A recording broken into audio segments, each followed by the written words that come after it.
हर एक दिन हमारे लिए अमृत की यात्रा का है। हर दिन के लिए हमें बहुत सारा शुक्रिया अदा करना चाहिए और एक प्रेयर करनी चाहिए कि मेरा सौभाग्य ये दिवस मिला, मैं कुछ मंगल करूं, स्वयं के लिए भी और दूसरों के लिए भी। ये दुर्लभ पल वापस नहीं आते, जो समय बीत जाता है वो नहीं लौट कर आएगा, इसलिए इसका सदुपयोग करें और हमें मोक्ष जैसा अखंड, क्योंकि लोगस की आराधना करते करते अपने आप ही 24 तीर्थंकर भगवान की आराधना करते करते हमें क्या प्राप्त होगा जो उनके पास है? क्या है? देखो, जब किसान गेहूं उगाता है भूसा अपने आप आ जाता है, भूसा उगाने की जरूरत नहीं पड़ती। हमारा किसान का जो टारगेट होता है वो गेहूं होता है।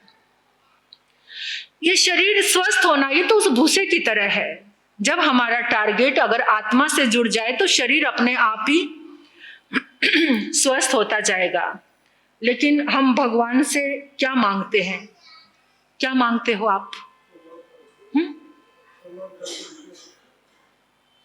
क्या मांगते हैं सभी? सोना चांदी की बरसात। एक भक्त भगवान के मंदिर में पहुंच गया और वहां जाके अरदास कर रहा है, क्या?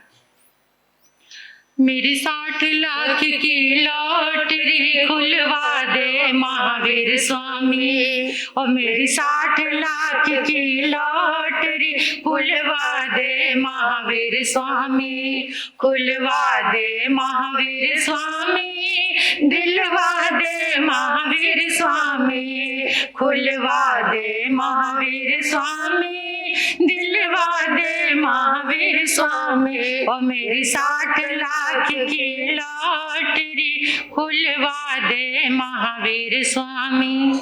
इतने से भी उसको सब्र नहीं आया, फिर आगे क्या कहता है?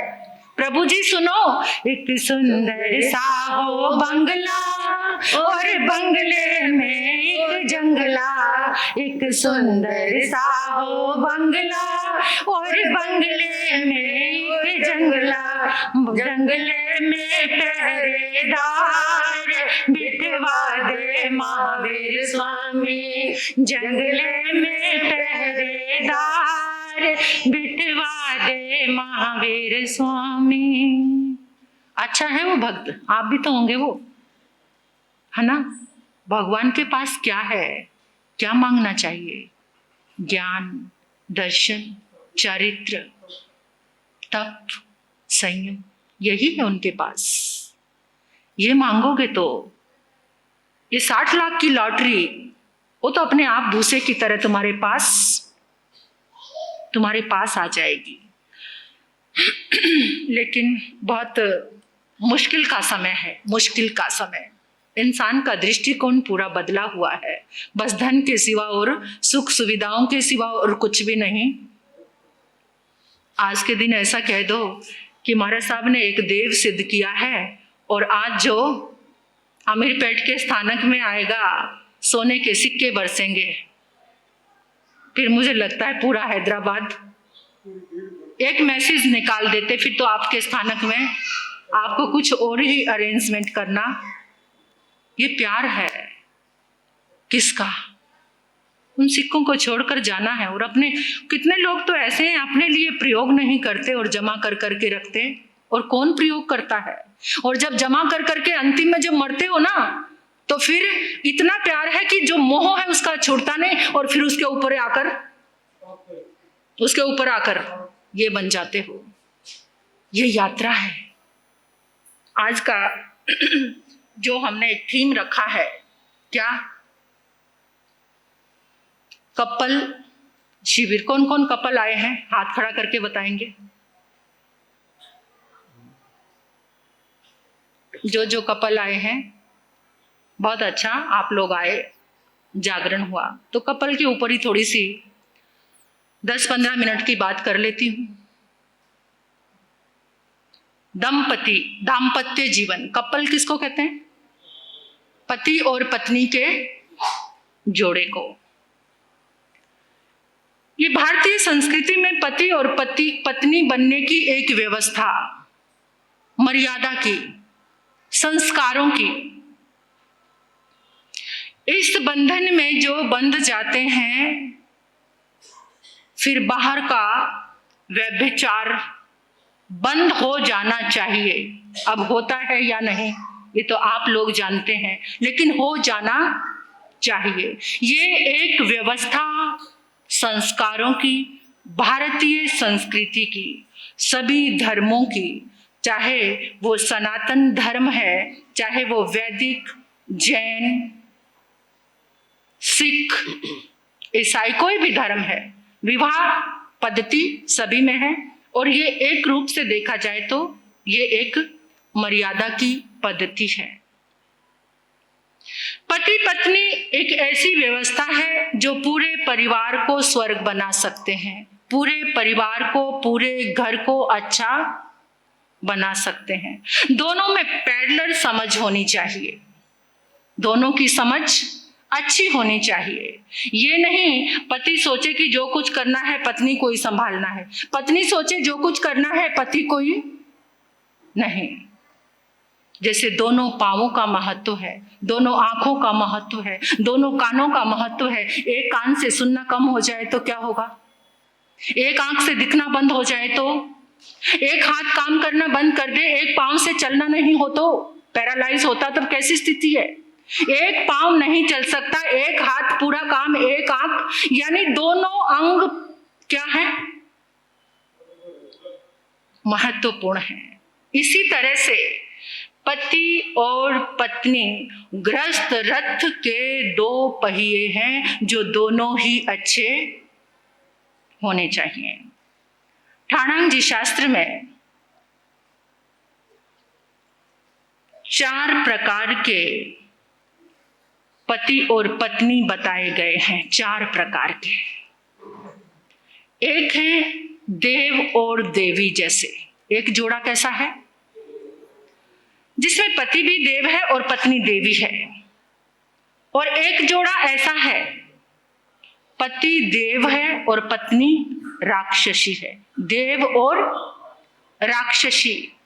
और एक जोड़ा ऐसा है देवी और राक्षस, देवी और राक्षस। और एक जोड़ा ऐसा है राक्षस और राक्षसी।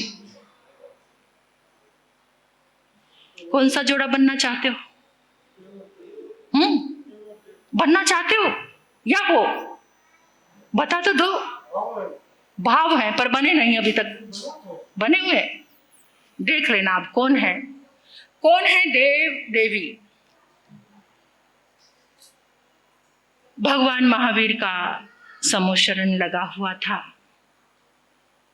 वहां पर एक गाथापति जिसका नाम है आनंद, वो पहुंचते हैं। प्रभु की प्रवचन धारा चल रही थी। आनंद गाथापति ने सुना मेरा जीवन धन इकट्ठा करने में, विषय भोगों में जा रहा है, परमात्मा की वाणी क्या कह रही है। खड़े हुए और आकर परमात्मा के समक्ष कहने लगे, मेरे भीतर में, सुनो ध्यान से इधर देखकर, कि मेरे अंदर इतनी सामर्थ्य नहीं है कि मैं साधु बन जाऊं, लेकिन मैं श्रावक के 12 व्रत अंगीकार करता हूं। आनंद क्या हो गए? आनंद गाथापति से आनंद श्रावक हो गए, सारी मर्यादाएं कर ली। प्रसन्न होकर घर आए। पत्नी ने पूछा कहाँ गए थे? आज तो सोने का सूर्य उदित हुआ है, मेरे जीवन में परिवर्तन हुआ है। क्या हुआ? सारी बात बता दी। शिवानंदा भार्या, वो कहती मैं पीछे रहने वाली नहीं हूं। अगर आपने परमात्मा से ये 12 व्रत अंगीकार किए हैं तो मैं भी 12 व्रती श्राविका। उसने भी जाकर 12 व्रत अंगीकार कर लिए। ये जोड़ा क्या हो गया? देव और देवी का जोड़ा। यानी दोनों पति पत्नी धर्म आराधना में बराबर आगे बढ़ रहे हैं। दूसरा, वो भी हमारे श्रावक हैं। कौन सा जोड़ा है दूसरा? देव और राक्षसी, देव और राक्षसी। महाशतक श्रावक भोगों में जीवन चल रहा है, 12 विवाह कर लिए, फिर भी मन नहीं भरा। देखो मैं ये कहती हूं कि मेरा चिंतन था ये कि जैसे उन लोगों को अधिक पत्नी रखने की इच्छा थी तो 2-4 विवाह वो लोग कर लेते थे, और आजकल के लोग क्या करते हैं, बाहर कितने सारे अफेयर, बाहर एक को पकड़ा दूसरी, एक्स्ट्रा मैरिटल अफेयर, कितने सारे, कितने लोगों के। बहनें आके बताती हैं भाई भी शेयर, दोनों ही बराबर चल रहा है, सब सारे पलड़े भारी हो रहे हैं। ये नहीं कि एक जना गलत है, ये ऐसा नहीं है कि कहीं पर पत्नी गलत है और कहीं पर पति, और कहीं पर दोनों ही गलत हैं। तो वो लोग विवाह कर लेते थे, 12 शादियां कर ली, फिर एक पर और मना गया, फिर 13वां विवाह भी कर लिया, उसका नाम है रेवती। अब वो 12 को तो अपनी दासी समझती है और खुद महारानी बनकर रहती है, क्योंकि पति उसको लास्ट थी ना, वो सौंदर्य से पूर्ण थी, उसे बहुत प्रेम करता है, सारे के सारे अधिकार उसको दे दिए। अब एक समय आता है जीवन में परिवर्तन का, महाशतक श्रावक बन जाता है, गाथापति क्या बन जाता है, श्रावक बन जाता है, प्रभु के समोशरण में पहुंच जाता है। वाणी सुनी, 3 करण 3 योग से क्या कर लिए। करण का मतलब क्या है, करण किसको कहते हैं, हाँ, करना, कराना और अनुमोदना। सारे कार्मिक अकाउंट कहां से शुरू होते हैं, करना, कराना और अनुमोदना करना। यहां से हमने अलग अलग बैंक में अपने कार्मिक अकाउंट खोले हुए हैं, और उसमें 3 योग हैं, मन, वचन और काया। महाशतक ने, वो वहां के श्रावक कैसे होते थे, जैसे आप कमाई करते हो, एक हिस्सा व्यापार में, एक हिस्सा घर के खर्च में, एक हिस्से को सेव करते थे और एक हिस्सा दान। आप करते हो, आप करते हो अपनी कमाई का एक हिस्सा दान, कोई करता है, एक हिस्सा तो छोड़ो, कुछ % भी नहीं करते। कौन ऐसा है जो स्थानक में रोज 10 रुपए दान डाल के जाता है, दान पात्र में, स्थानक के, कोई है। चातुर्मास में ये अवसर मिला है आपको एक अच्छा श्रावक बनने का। आज कम से कम ये बात सुन रहे हो, देव देवी का जोड़ा बन जाना, 10 रुपए रोज एक दान पेटी रख देना, आप रखी हुई है। कोई है ऐसा जिसने रोज एक 10 रुपए दान डाले हो, कौन है, कोई हाथ खड़ा करके बताएंगे। धन्य है हमारी बहनें, 3 हाथ खड़े हैं।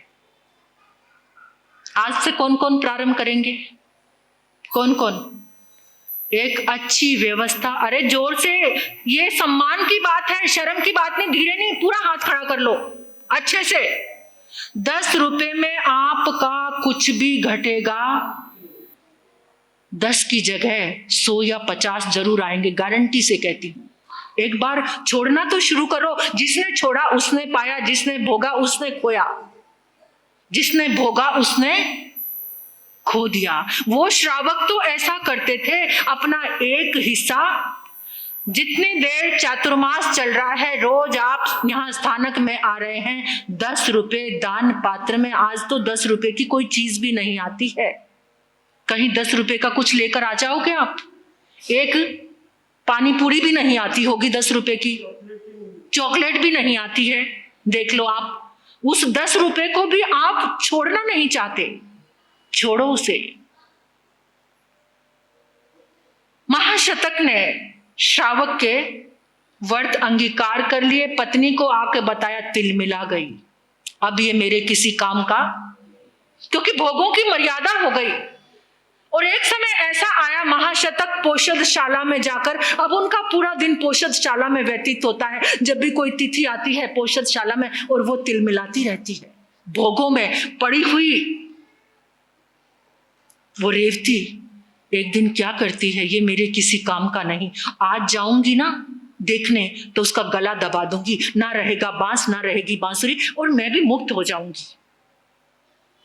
महाशतक को ज्ञान हो गया, महाशतक को ज्ञान हो गया और जैसे ही वो आई और कहने लगे, रेवती तुम्हारा पूरा जन्म बिगड़ चुका है, तुम्हारी मृत्यु में इतना समय बचा है और मरने के बाद तुम नरक में जाओगी। कहां जाओगी? नरक में जाओगी।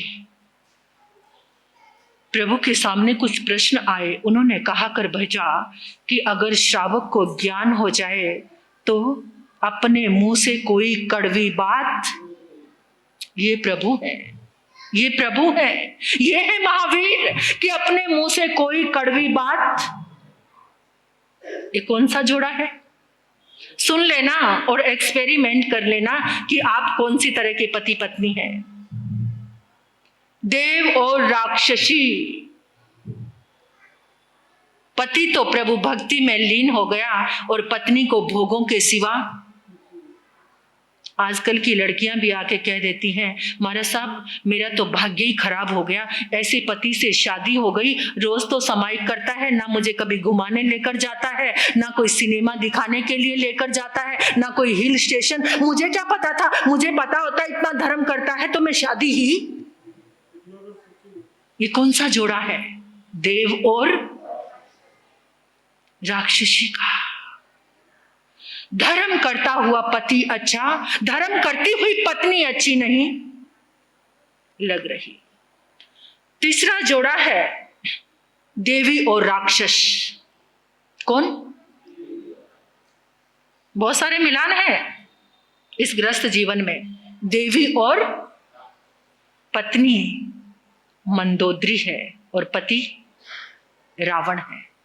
मंदोदरी पग पग पर रावण को सचेत कर रही है, ये गलत है, ये अनाचार है, अभी भी सीता को वापस लौटा दो, इस युद्ध से बच जाएंगे। लेकिन नहीं, अहंकार और जो भी रहा हो कारण, क्योंकि रावण फिर भी मच बेटर है आज के युग को देखते हुए। आज के इंसान तो एक एक इंसान के अंदर हजारों लाखों रावण समाये हुए, एक एक इंसान के अंदर इतनी हैवानियत है। रावण के जीवन में तो फिर भी मैं कहती हूं कितनी मर्यादा थी। उसने कहा था जब तक सीता मुझे खुद से स्वीकार।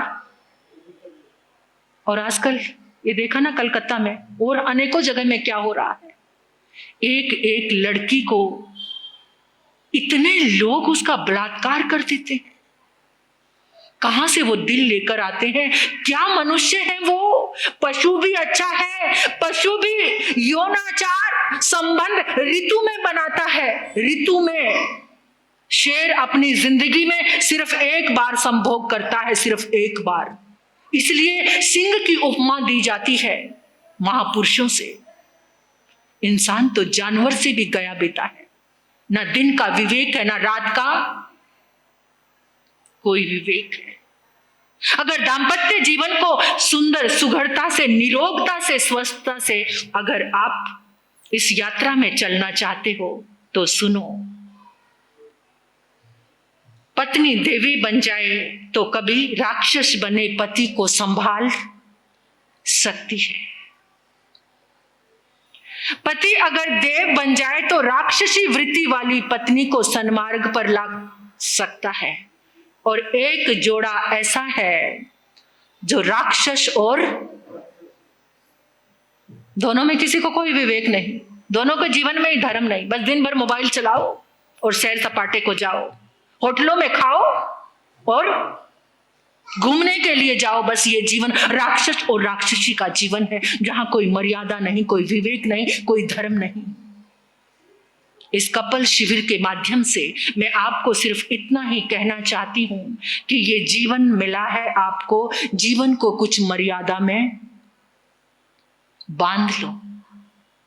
मर्यादा में बंधा जीवन उस पानी की तरह है जो सबके लिए जीवन दाता बनता है। आपकी आने वाली पीढ़ी आपके ऊपर गर्व करे, आपके बच्चे आपको देखकर अपना आदर्श बनाएं कि मुझे अपने पापा और मम्मी के जैसा ही बनना है। उनके आइडल कोई दूसरे लोग ना बने बल्कि आप खुद। दिल दरिया है तेज बहाव रवानी का, दिल दरिया है तेज बहाव रवानी का, मोड़ के रख मुँह इस मुँह जोर जवानी का, दिल दरिया है तेज बहाव रवानी का, मोड़ के रख मुँह इस मुँह जोर जवानी का। जो अपने जीवन में मर्यादा में रहते हैं, पति पत्नी बनकर एक दूसरे का सहयोग करते हैं। एक बार एक पति पत्नी की लड़ाई हो गई, बहुत लड़ाई हो गई, इतनी लड़ाई हो गई कि एक दूसरे में कहा सुनी तू मैं। पत्नी को बहुत गुस्सा आया और कहती, मेरी नजरों से दूर हो जाओ जानवर कहीं के। क्या बोला? मेरी नजरों से दूर हो जाओ जानवर कहीं के। पति मुस्कुराने लगा। पत्नी कहती, मैं तो इतनी जोर से बोली हूं, ये मुस्कुराने की बात है? वो कहता कि तुमने मुझे कितना सुंदर संबोधन दिया है, तुम कितनी अच्छी पत्नी हो। संबोधन? मैंने तो तुम्हें जानवर बोला है। कहते, तुम मेरी जान, मैं तुम्हारा, तुम मेरी। ऐसा पति होगा कोई? जानवर के बीच में भी जान और वर निकाल लिया। अगर ऐसा पति देव है, कौन सा पति है ये? देव है। तो ऐसा पति घर में हो जाए तो पत्नी दोबारा जानवर बोलेगी क्या? हाँ बोलो भाई, बोलोगी कभी? आप कहेंगे हमारे साहब हमने तो ऐसा कभी बोला नहीं है ना।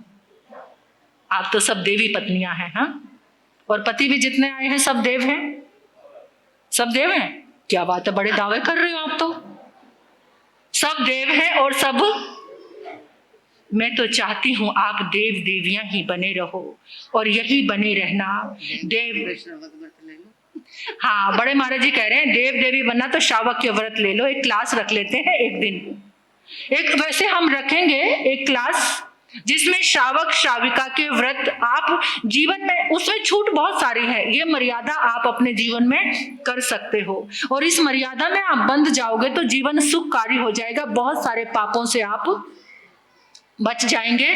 तो एक शिविर हमारा रहेगा जिसमें श्रावक श्राविका के व्रत समझा के आपको जितने भी लेने हैं, 2 मासा सोना, 4 मासा, 5 मासा, 6, ये आपके लिए सारे आगार हैं ये। और साधु तो कभी किसी के ऊपर थोपता ही नहीं है, ना कोई आदेश है, बस संदेश है। हमारे आदेश नहीं है, क्या है आपके लिए?